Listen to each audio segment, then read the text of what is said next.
Et salut tennis et bienvenue dans cette nouvelle vidéo. Mouratoglou a lancé l'UTS. Nous allons voir qu'est-ce que c'est et quelles sont ses règles. L'UTS ou l'Ultimate Tennis Showdown. Rien qu'avec le nom, on se rend compte que déjà c'est plus sur du spectacle. Donc qu'est-ce que c'est? C'est une nouvelle ligue qu'a lancée Patrick Mouratoglou. Et oui, carrément une ligue différente de l'ATP, carrément. Donc ça ne s'est jamais vu encore, hein, l'ATP qui est un mastodonte depuis 72. C'est lui qui fait tous les tournois pour les joueurs professionnels. C'est lui qui distribue le classement. Donc c'est le circuit WTA chez les femmes. Et voilà, Mouratoglou a eu l'idée carrément de lancer une ligue différente de l'ATP. Donc il révolutionne le genre en changeant tous les codes. Donc déjà ça se joue sous forme de championnat, il y a 10 joueurs. Et un peu comme des poules, chacun affronte tous les joueurs. Donc chacun fait 9 matchs. Donc ça fait déjà beaucoup de matchs. Ensuite, les 2 premiers arrivent directement en demi-finale et les 4 suivants vont s'affronter en quart de finale. Alors comment ça se joue? Déjà, Mouratoglou franchit une ligne, ce n'est plus au score mais au temps. Waouh!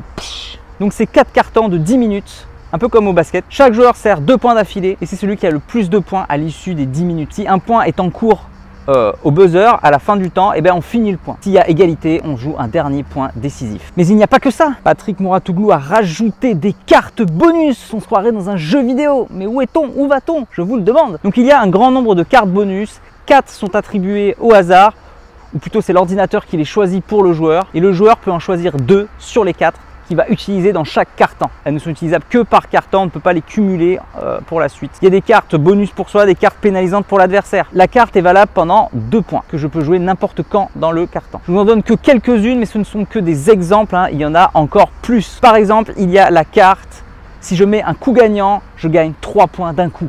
Coup gagnant, l'autre ne touche pas la balle du tout. Il y a la carte, je vole les services de l'autre, du coup je peux faire 4 services d'affilée au lieu de 2. Je peux utiliser la carte pénalisante, j'enlève un service à l'adversaire, il n'a qu'une seule balle de service pendant les 2 prochains points. Il y a la carte service volé obligatoire, donc c'est une pénalisation pour l'adversaire, ça a bien marché chez les filles. Et il y a la carte que beaucoup de joueurs utilisent, les 2 prochains points valent 2 points si jamais le joueur les gagne. Donc voilà, ce ne sont que des exemples.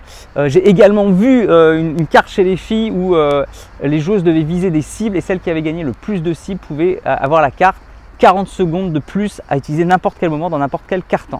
Donc là, c'est en l'occurrence Alizé Cornet qui l'a eu. Bref, voilà des exemples de cartes, mais on se croirait vraiment dans un jeu Pokémon. Il faut donc gagner 3 cartons pour gagner le match. Si jamais on gagne 3 cartons, on va quand même jouer le dernier carton parce qu'il va pouvoir y avoir une incidence sur le classement des joueurs pour le goal average. En revanche, s'il y a 2 cartons partout, eh bien, il y a ce qu'on appelle la mort subite. Donc ça va se jouer sur un 5e, sauf que il suffit de gagner simplement 2 points d'affilée et les joueurs servent à tour de rôle du côté où ils veulent, égalité ou avantage. Ce qui veut dire qu'à part le premier point, il n'y a ensuite que des balles de match. C'est pas comme dans un super tie-break où imaginons il y a 6-6, imaginons il y a 7-6 pour l'adversaire. Moi je gagne 2 points d'affilée, je n'ai pas gagné. Je mène 8-7 et j'ai balle de match pour moi. Il faut 2 points d'écart. C'est ça la différence. Là c'est 2 points d'affilée. C'est-à-dire que même si je gagne le premier point et que l'autre gagne les 2 suivants, et ben il gagne le match. Et ce n'est pas tout. What? Encore des trucs? Et oui, le jeu se veut plus immersif sur la personnalité des joueurs. On veut vraiment que ça ressorte. Donc outre on leur a attribué un surnom à chacun, on vante vraiment leur spécificité, leur personnalité en dehors des matchs. Et sur les matchs, pour pouvoir mettre en avant un peu plus leur personnalité, ils sont interviewés à la fin de chaque carton et on peut écouter ce qui se passe. Du coup, on est vraiment dans la tête du joueur entre chaque carton, c'est ça le but, c'est que ce soit immersif. Le coach peut également appeler le joueur à n'importe quel moment pour un time out de coaching. Le joueur peut refuser et c'est pareil, ça doit être forcément en anglais afin qu'on puisse écouter et du coup on peut écouter le coach donner les conseils et le joueur répondre. Voilà, les matchs se jouent le week-end, donc c'est sur plusieurs week-ends d'affilée. Donc la révolution c'est surtout le temps, hein. Chaque match dure environ 1 heure. Là c'est fini les matchs qui peuvent durer 4 heures, 5 heures où on ne sait pas combien de temps ça va durer. Là on sait à peu près combien de temps ça va durer, c'est la grande révolution.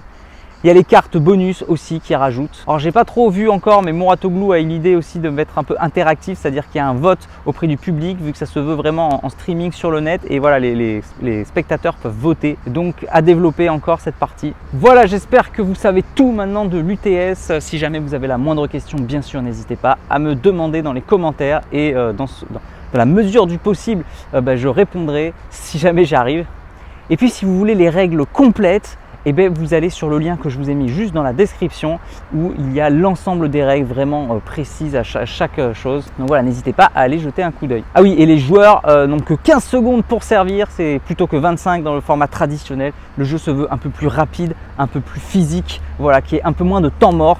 C'est ça que Mouratoglou reproche au tennis actuel. Voilà les amis, c'est tout pour cette vidéo. N'hésitez pas à aller voir la vidéo où je pose la question, Mouratoglou est-il en train de révolutionner le tennis ou est-il complètement cinglé? Voilà, n'hésitez pas à aller voir la vidéo qui s'affiche, vous pouvez aller voir dans le lien dans la description. Je suis sur Tipeee, donc s'il vous plaît, n'hésitez pas à soutenir la chaîne en allant voir. Et puis si ça vous a plu, n'hésitez pas s'il vous plaît à partager, à mettre j'aime sur les vidéos. Moi je vous dis à bientôt pour une prochaine vidéo. En attendant, n'oubliez pas, allez jouer au tennis, progressez, regardez l'UTS et surtout, faites-vous plaisir. Ciao.